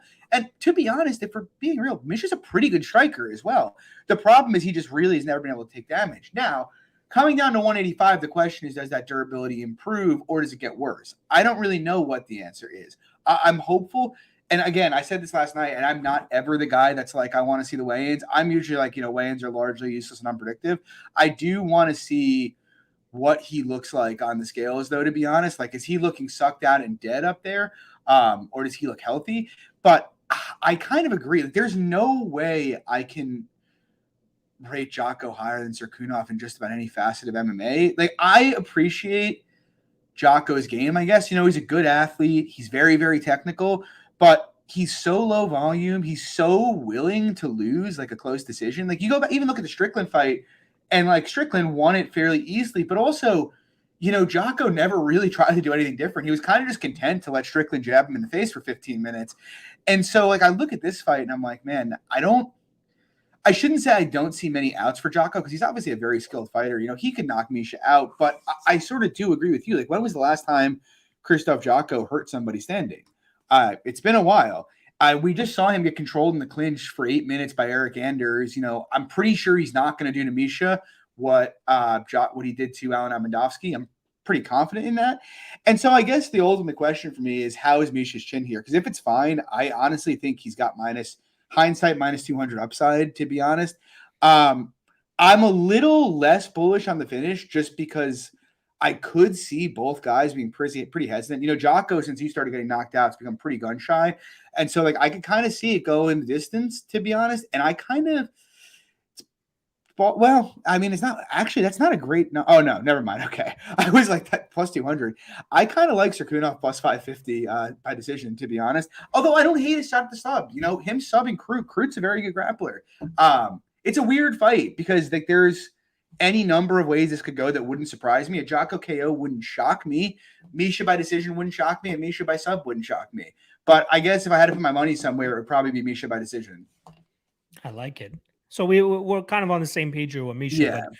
I think Misha's the better fighter. Here. Yeah, for sure. As long as that durability holds up, he should be able to get the dub here. Just a quick acknowledgement here to my guy Hunter M. Did you pick Lad by finish block? I'm ultimately going to go with her via decision in this spot. But I'll definitely be poking that round 3 for Lad here, considering I do believe that Chiasson has some true cardio issues. And I didn't even list what that round 3 prop is. That round 3 prop for Aspen Lad is sitting at plus 1,100. So, usually in women's MMA in this spot, we usually see it a little bit higher than that. But I think those people are definitely privy to it and can see that happening here as well. All right, let's move on to the next fight here. We got Nico Price going up against Alex Oliveira. Talk about a shit show of a fight. Nico Price welcoming his 6th baby to the world very shortly. So you bet he wants to go out there and get a performance of the night bonus. Me and John were talking about kids earlier before we hopped on the stream here. I have one. I don't know how you do 6. I haven't even had one yet, but I know my wife's a little bit hesitant about it at the moment, but I'm sure we're going to eventually have one. For you, though, yeah, you might have a number 2 coming on the way. Nico Price, number 6, king of not pulling out of fights, or his wife. He's going to keep it going here. So with this fight, I'm assuming he wants to go out there and get a performance of the night, right? 50K to help with that new baby that's coming to the world, and then obviously take care of the rest of the 5 kids that he has coming up here. A little questionable in terms of where I'm going with this fight. Sorry, with the odds minus 175 for Price, plus 155 for Alex Oliveira. There's just certain spots where Oliveira, like, he'll forever be my wild card fighter in the UFC. Like, the guy you never really expect to, or the most difficult to predict in terms of how he's going to perform, right? I like to call him the wild card because he reminds me of for anybody that watches It's Always Sunny in Philadelphia, he reminds me of Charlie. Like, he reminds me of the guy where he's like, wild card bitches. Like, that's who he reminds me of, because there's times where he can go out there and have a phenomenal performance, and then there's times out there where he just gets one-armed rear naked choke by Randy fucking Brown, right? So there's situations like that. I do lean on the Nico Price side of things, as I feel he is slowly getting better and better. I know he dropped his last fight to Michel Pereira, but I think a lot of people are kind of downplaying and underrating the game of Michel Pereira, still like kind of labeling him as that circus act kind of guy, but he's starting to show, you know, if he can remain disciplined, he can put together a solid 15-minute game plan and implement it really well. And, you know, so I'm not going to take too much away from Nico Price from that fight. Obviously, weird Donald Cerrone fight. The Vicente Luque fight, you know, that fight stopped very late due to his eye pretty much shutting in that fight. But I was kind of impressed from what we saw from him in that fight. That could also be in due with, you know, Vicente Luque being super fucking hittable. But Nico Price was getting off a lot more damage and having a lot more success in that fight than I expected him to have. I think Nico Price just as amateur as this sounds, I think he just outwills him in this fight. Like, I think that he's not going to be the one that breaks. I think Oliveira will eventually break, and then we'll see Nico Price follow up with some big shots and then get him out of there. If this was if the widely available total was set at 2.5, I'd probably look at taking the under 2.5. Fighter doesn't go to decision at -200, a little bit chalky for my liking, but Nico Price has kind of been one of those guys that I almost used to rely on for fights to not go to decision. Obviously, his last two haven't been that way. I'm not sure if he's going to go back to his trend, which back then was fight doesn't go to decision. And he seems to have a willing dance partner here in Oliveira, who's kind of just throwing, you know, just shit on the wall and just seeing if it sticks. I like Price here. I like Price. I'm going to take him by KO as well, which currently sits at +150, under 2.5, -140. Fight doesn't go to decision, -205. But violence and Nico Price is where I'm leaning for this fight. How about you? Once upon a time, had you told me that Alex Oliveira was +150 against Nico Price, I would have put every dollar I had to my name. How on time Alex changes, bro. Yeah, How dude, time seriously. changes. It's kind of weird because it's like a tale of two different guys. Like, from the Nico side, there was a time when I was like, Nico is probably the most fadeable fighter in the UFC. He's a one-punch KO artist who can do nothing else. He's this bad volume and he can't grapple. And somehow over the last 2 or 3 years, he's morphed from being a low-volume power striker into a just completely fucking absurd volume striker. It's been a very bizarre transformation, because you usually don't see guys improve their volume. I mean, look at Tyron Woodley, a perfect example, right? God. You know? Yeah. But I mean, seriously, and even his grappling, I still don't think he's a good grappler, but he's gotten a bit better at initiating scrambles when he gets taken down and working his way back up. And kind of to your point, you know, you can say whatever you want about him losing to Michel Pereira. The only issue with Michel Pereira's game is the guy's got a horrible gas tank, but he actually is a very, very skilled fighter. And on the Oliveira side, look, Oliveira's always been a great athlete. He hits very hard. He has pretty good jiu-jitsu. He's got pretty good wrestling. But, again, these were all attributes he had at his peak. But when was the last time he's looked good in any of those areas, really? You know, what was his last win? Was it the Max Griffin fight? Oh, man. It was the Peter Sabota fight. He beat him right after Max Griffin. Right. Actually, he looked pretty good in that fight, but Peter Sabota that's what I mean. Like, I think I backed Sabota in that fight, but like, I did too, yeah. Again, wild card. Yeah, fucking almost performance of his career in that fight, right? What I will say, though, is if Oliveira comes out the way he's been looking for the most part lately, Price is going to dumpster him. And if Oliveira comes out looking as good as he did in the Sabota fight, I'm not sure he has much of an advantage against Price. Maybe it's an evens fight, but I still think Price presents, you know, some issues both in terms of power and volume that Oliveira is going to struggle to match. I kind of think Oliveira, to give himself a decent shot here, has to wrestle very, very aggressively. And maybe he will, but I don't know that he can keep Price down. And if he can't, he's pretty reliable to gas out down the stretch. Yeah, so like I like Price here. I haven't bet it. I don't know if I want to bet the money line. It's kind of interesting though in terms of like odds. You know, I don't know if everybody has these, but like the alternate lines, I'm seeing under 2.5. The alternate total being -140, which seems a little crazy to me. Fight won't start round 3. -135, not bad. Or -110 on FanDuel. It's not bad. I think Oliveira is enough of a glass cannon at this point that if he can't get off on his game, him getting flatlined is very, very in play. I do not think he can play the Perrello outside game, stick and move outside game. And on the other side, it's like, if Oliveira does what he needs to do to have success and grapples heavy, he's probably got a pretty good chance to submit Price. But Yeah, I mean, I'm not passionate about it. I kind of like the under 2.5 if you can get that. I wouldn't touch the 1.5. Price wins by KO, TKO plus 150. That's pretty good. But you kind of touched on it, though. We just saw Oliveira get choked out with one arm. And so it's like, is he going to get hurt and just dive into a guillotine by Price? Who knows? Maybe. I think tying a bunch of stuff to the fight, not finishing, and some kind of Price ITD, if you're trying to play props here, is the best way to do it. I kind of lean Nico Price the money line, but I'm not like super, super passionate about it. Price via submission plus 1,100 for anybody that likes that. It could happen. Randy, if you told me Randy Brown was going to submit him, period, I would have been like, no chance. But he did it with one arm, John. One arm. No, all right, let's move on to the co-main event here. We got Kevin Holland making his return here, going up against Kyle Daukaus. In terms of odds, we're looking at minus 165 for Holland and plus 145 for Kyle Daukaus. Now, for me, this is a stay away fight all in all, right? We got to go out there and see what Holland looks like after working, or so-called working, his grappling as much as he's been saying he has over there at Hendrickson down there in Texas, working with Johnny Hendricks.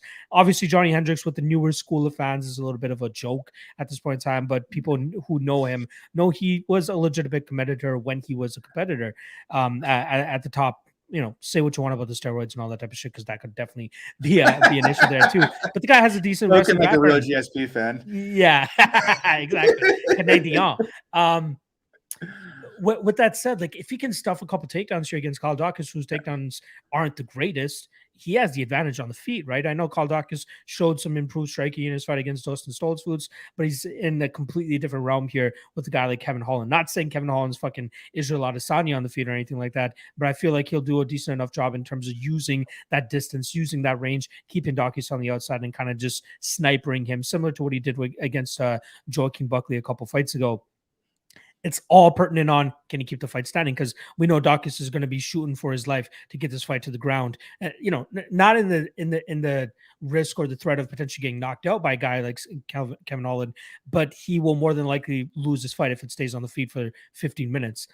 I just can't trust Kevin Holland yet, right? Like a guy who had such a gaping flaw like he did with his takedown defense, and now he's going up against a legitimate, jiu-jitsu guy. Yeah. I'm a little bit scared off by that. So personally, I'm staying away from it. But the spots that kind of caught my eye when I was looking at this fight was actually the over 2.5 sitting at minus 155. I don't think that's a bad spot. Both guys are very durable. I think I'd kind of be surprised if Daukaus actually catches Holland in some sort of submission and vice versa.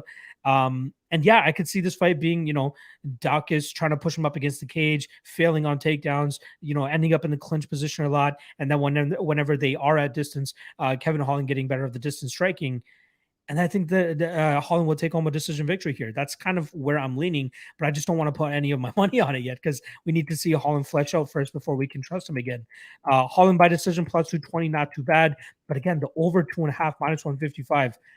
That's intriguing to me. Does that catch your eye as well? And then ultimately, how do you feel this fight's going to go down? Yeah, the over does catch my eye, to be honest. I'd be very surprised if Kyle Daukaus finished Kevin Holland either standing or on the mat, if I'm being honest. I think if you were going to say someone's going to finish the other guy, it's far more likely to be Holland just icing him on the feet. But I can't play it. Holland KO is plus 230. It's not really not good enough. In there. In terms of the fight, it's funny because I was actually kind of hoping, a lot of people would see, Kyle Daukaus, he attempts takedowns. We're going to bet him and bet Holland to dog, because I would have been happy to play Kevin Holland as a dog here. I guess my view is, and I have talked to some fairly sharp people who like Daukaus, but my view is he just got held down by Derek Brunson and Marvin Vettori. Kyle Daukaus is not near that level as a wrestler. It's not, or a grappler. It's not even close. And if you look, Holland's been taken down a bunch in his career, and I've always been a fairly big Holland skeptic, but you look at the guys who have taken him down. GM3 took him down 6 times, but he won that fight.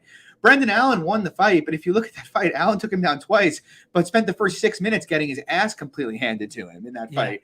And so it's not like Holland can't scramble. It's not like he can't grapple at all. The problem with Holland is you put him on his back and he plays guard, and very good grapplers who know how to deal with that just smash you when you do that. It's my big issue with guard players.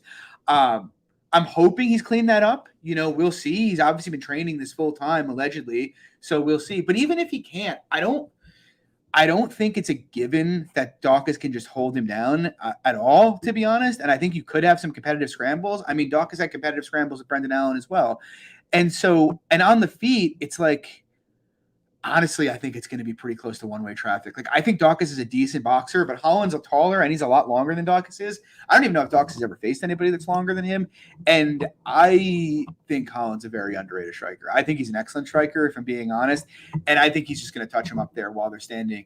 And so my view is for Daukaus to win this fight, he probably needs to get close to 7 or 8 minutes of control time to give himself a real shot. And I don't think that's something you can count on here, to be honest, at all.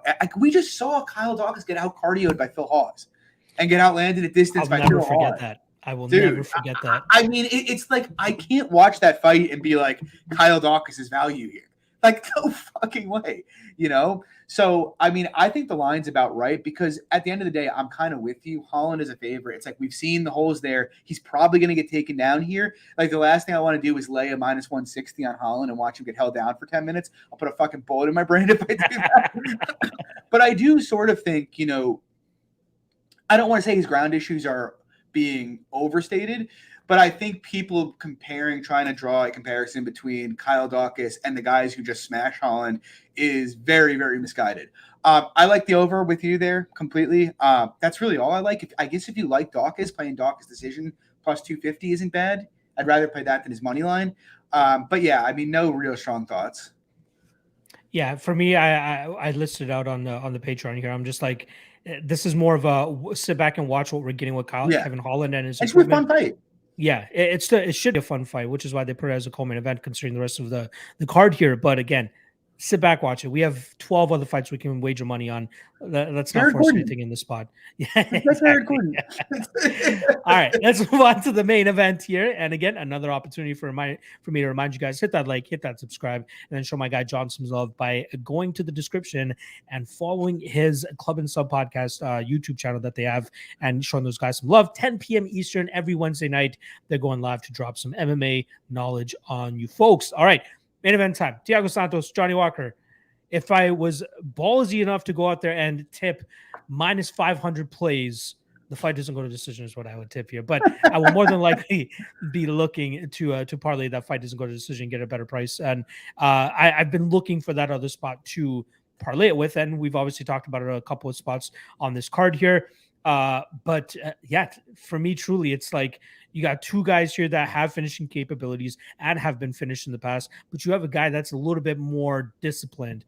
Sorry, and I didn't even say the odds here. Minus 155 for Thiago Santos, plus 135 for Johnny Walker. There's going to be a huge size advantage for Johnny Walker here as well. Obviously, you guys will notice that once they face off. Thiago Santos, former middleweight as well.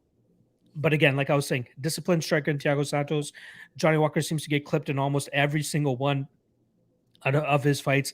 I'm sure everybody's seen the infamous video of him going around getting knocked out 3 times in like 20 seconds on the regional scene in Jungle Fight before the or against Ryan Spann, getting knocked out 3 times in 20 seconds. I will say this, that was probably one of my prouder moments, the Johnny Walker versus Ryan Spann fight, because I don't think I've ever broken a fight down as clearly as that one. I'm not sure if anybody can dig up the write-up or the video that I did for that one, but I'm absolutely certain that I said that Ryan Spann is going to go for takedowns here, and in doing so, he's going to get knocked the fuck out by elbows or punches on the entry. Exactly what I said. And it played out exactly like his fight with, Alex Nicholson against Ryan Spann. If you guys went back and watched that fight in LFA, I think it was, broke that shit down to a T.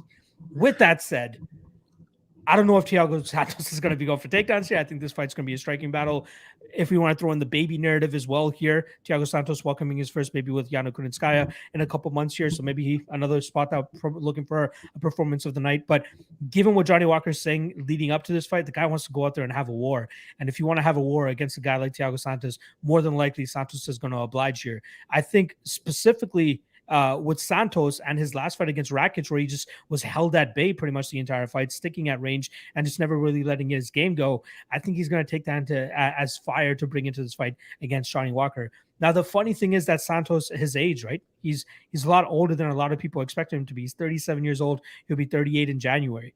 But I still feel like obviously at this higher weight classes, you can get away with that a little bit as long as you have some durability and some good power. And I feel like we're getting that here with Thiago Santos. Now, Could go either way. Like I said, super volatile fight, which is why I like the fight doesn't go to decision. Again, minus 500, super fucking chalky, but I think a very damn good parlay piece, because if this fight goes 5 rounds, I will probably be right there with you, slumped over, shooting myself in the head if this fight goes to a decision, if Kyle Daukaus goes out there and grapple fucks Kevin Holland here.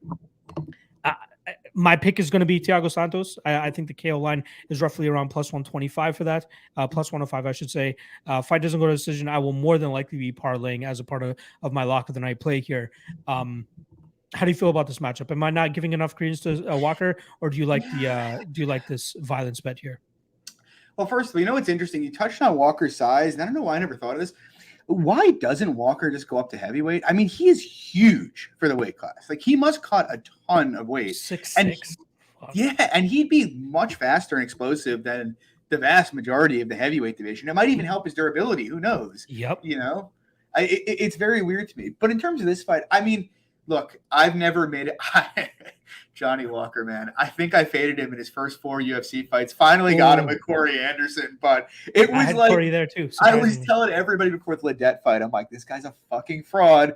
Just wait, that's gonna box his face off 10 seconds. Cirkunov fight, I unloaded on Cirkunov 30 seconds. It was just sickening.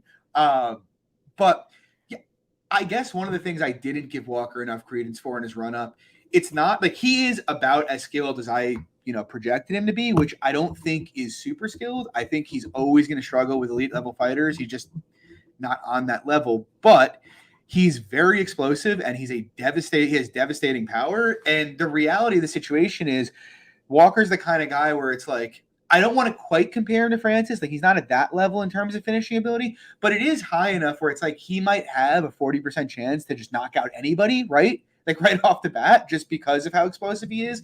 And so I'm always pretty cautious about fading him. I don't really like fading him with favorites.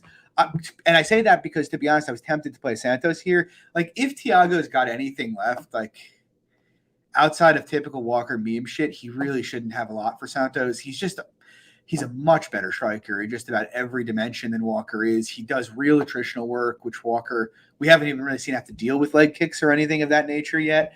But I really hated how Santos looked against Rakic. I thought he had a chance to win that fight, and he just seemed, Rakic didn't even really do anything that was that. He's just fainting, got him back up to the cage, and then just kept him there at range. That's about it. Yeah, I mean, it was such a timid version of the Thiago Santos. Like, we are used to seeing Santos being a wild man coming out there, throwing caution to the wind, and that guy was just gone. Like, it's easy to forget, but Thiago Santos beat the shit out of Jan Blachowicz like 2.5 years ago. That guy I would be betting again at minus 150 against Johnny Walker pretty comfortably. But I didn't like how he looked against Rakic. 2 knee surgeries. He did seem a bit slower against Rakic. And so him just dying here wouldn't shock me. So it's really hard for me to put money on him in this spot. In terms of a bet, like, I have a bet on doesn't start round 4 with FanDuel at minus 168. But that line is long gone. Yeah. Minus 168 to not start round 4? Does not start round 4, minus 160. It's minus 330 right now on $5. I know. minus 240 on FanDuel, which I think is still a great fucking line. It's crazy. Wow. I think the only way that won't hit is if Santos decides to wrestle heavy. But, like, the thing is, Santos isn't really a very good wrestler. He doesn't attempt many takedowns, and he's not a great wrestler, even if he does. Like, you could compare the Krylov fight all day, but Krylov's a much better grappler than Thiago Santos is. So I do like violence. I'm trying to look at props here into like what I like. Honestly, like the under 1.5 at even money is not that bad. I don't like under 1.5s. They make me nervous inside. Yeah. But like Walker is reliable to come out and force a crazy fight. He is not going to sit back and have a technical fight. And Walker knows what his best chance to win is, and he knows it's not to sit back and try to have a point fighting match with Thiago Santos. So he's going to come out there and bring it. Like, I guess ultimately where I would come down if I'm picking a prop is probably, again, I don't feel great about Santos at this stage of his career, at this age, off the surgeries and everything. But Santos ITD minus 120, I kind of feel like, he is a level or two above in terms of like the technical ability. And to be honest, before the knee surgeries, he was probably on the level athletically that Walker is. But, I think that's gone. I kind of like Santos ITD minus 120. if you wanted to hedge that, I think playing Walker round 1 plus 450 plus 500, if you have one of those lines, is pretty good. Because I do think, I mean, we've seen it with Walker. The guy has no gas tank, and for a reason. Everything he does is explosive, high energy. So I kind of think Walker's chance to finish his fight is probably the first 7 to 8 minutes, to be honest. It's mostly front loaded. So yeah, I would say Santos ITD, Walker round 1. I'm picking Santos, but again, I just really, really don't feel very good about Santos at this stage of his career. Yeah, I was going to say possible hedge opportunities for the Walker side of things if you are heavy on Thiago Santos. But if you don't want to hedge with Walker, Walker round 1 plus 400, Walker round 2 plus 625. So you have 2 of those options. I think anything after that, it might be a little bit of a miracle for Walker to be able to get a victory outside of round 2. Before we move on to the three best prop bets, I'm actually curious to hear your take on the Bellator main event tomorrow. Between MVP and Douglas Lima going to it again. Have you taped that fight? Do you have any thoughts on that fight? Where's your head at for that one? I was hoping Paige would be like a decent sized dog. I can't play him as a favorite, I'm almost tempted to play. I guess my view is, if you're talking about technically, Lima's probably the better technician with more tools, but man, Lima's activity in the octagon has been so poor lately, and it's just I can't really see past it. The Mousasi fight is forgivable, and I guess the Amosov fight is too. I just feel like I feel there's an overcorrection, man. I feel there's an overcorrection here in Lima, but continue. I don't think he should. Look, if he gets out to plus 125 or something, I'm gonna take the shot just because at that point, that's insulting. I think it's kind of insulting right now. I've always been a little hesitant on Lima just because anybody who's moderately busy can give him competitive minutes. And I do think Paige can make minutes competitive. Plus the fact that, Paige fights southpaw so much, it makes those calf kicks a bit less effective that Lima throws. But yeah, I mean, I'm very tempted to play Lima anyway, just on principle, kind of to your point.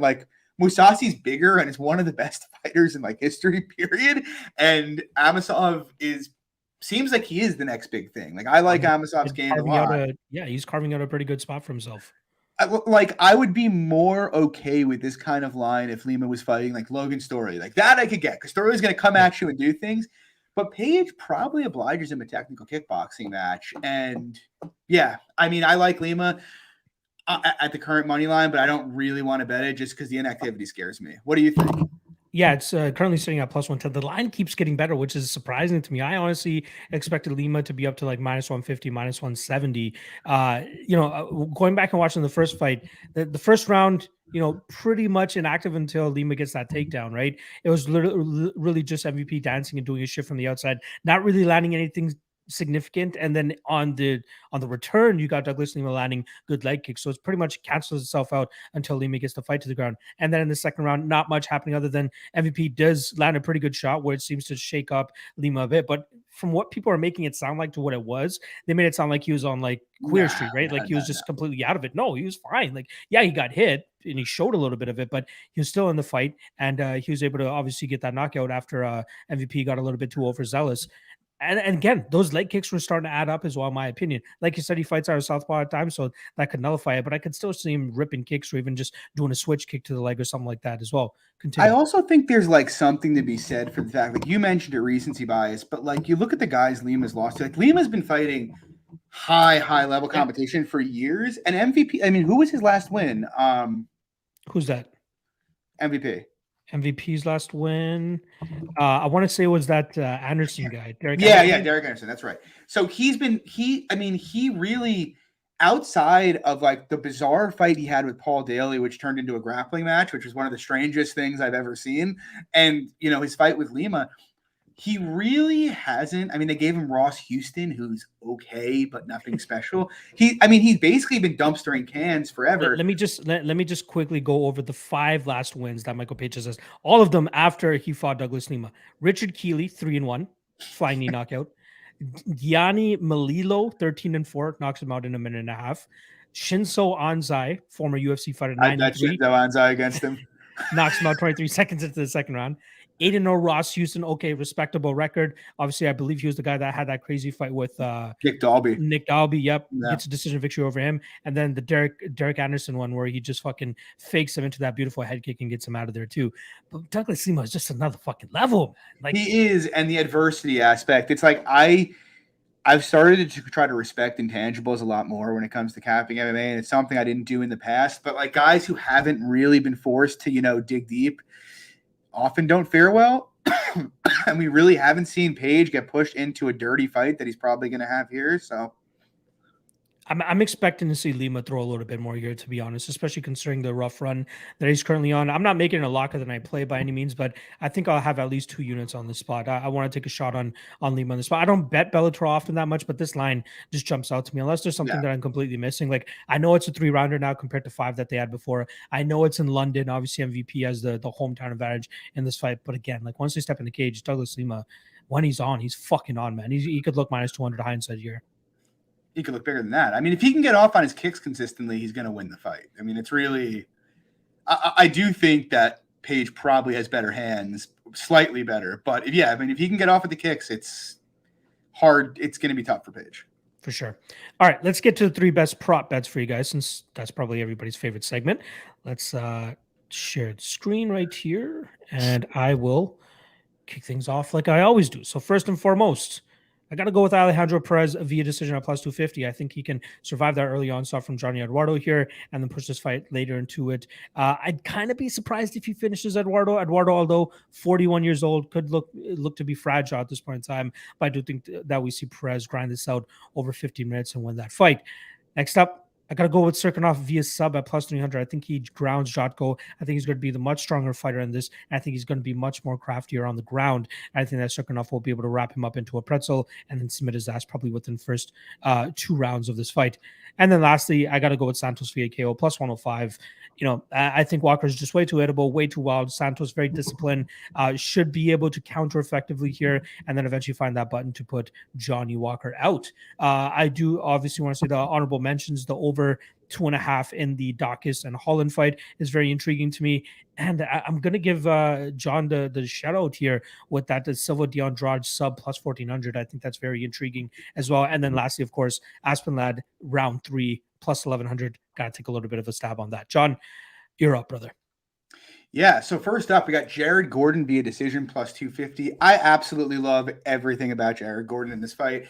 I think if there's anybody that's going to get significant top time here, it's likely to be Gordon. I think on the feet, his pressure and volume is just going to be way too much for Solecki. He's just a much more proven fighter against, a decent prospect in Joe Solecki, who I just think is outmatched here. And ultimately, I picked the decision prop because I don't think Gordon finishing Solecki on the mat is at all likely to happen. And Gordon hasn't really demonstrated a lot of one-punch power on the feet, but I do think he should be a sizable favorite, and I think decision plus 250 is a steal. Next up, we got Aspen Ladd, ITD plus 200. Once again, I played Ladd on the money line. I like her a lot here. I just ultimately think she's a level above everybody that Chiasson's been fighting. We've seen Chiasson have major issues on the mat before, and we know Aspen Ladd is going to go forward and look to take her down and get it there. And once it's there, grappling's very low variance. Ladd's a super dangerous finisher in top position, and Chiasson is pretty bad on her back. I just kind of think if Ladd does what she needs to do to win, she's going to give herself ample opportunities to finish this fight, and I like her by inside the distance here.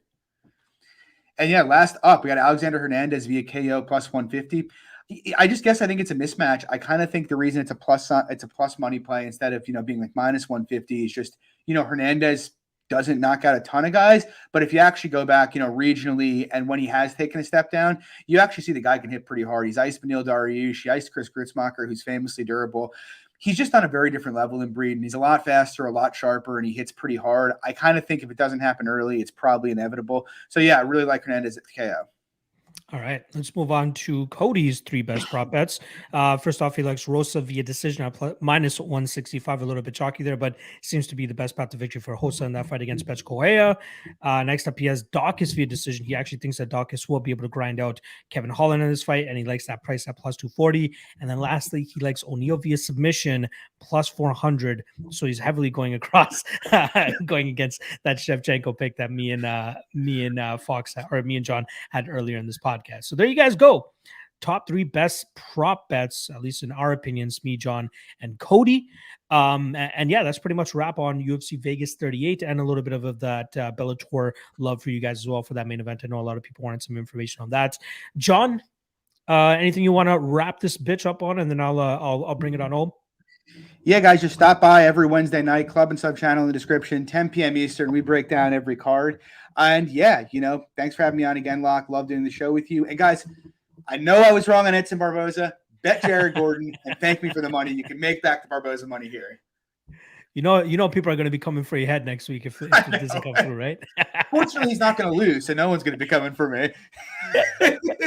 Shout out to my guy Chris Harm here, t-shirt, sticking with the gimmick.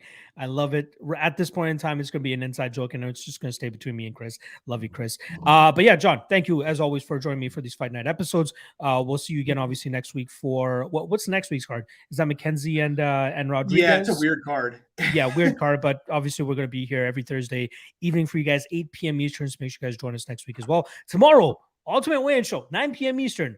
99% confirmed guest, but I still don't want to drop his name. It is another solid head coach that should be able to give us some good insight on the fights coming up this weekend.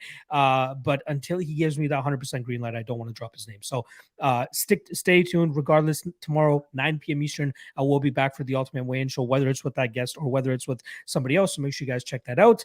And then Fight Day, obviously, Fight Day live chat, 9 or 1 p.m. Eastern. I believe we have an early start for the card this week as well. 4 p.m. Eastern prelim start time, which is always great. That's great. So we can get to bed at a reasonable time. I hate the 10 p.m. start times. Like when that happens, I wish I lived on the West Coast. It's like so nice for them. They get done at like pay-per-views end at like 10:30. Like that must be a beautiful thing. I believe October 16th or October 23rd, one of those two cards, 1 p.m. Eastern start time. So I love that. Better for us I miss the Euro cards. I need more of them. Yes, those Filipino cards, the Filipino and fucking Chinese cards 6 a.m. 6 a.m. Yeah, mimosa. That's good old days. John Hathaway and fucking whoever the fuck he was fighting back then. Dong Young Kim, that's what it was.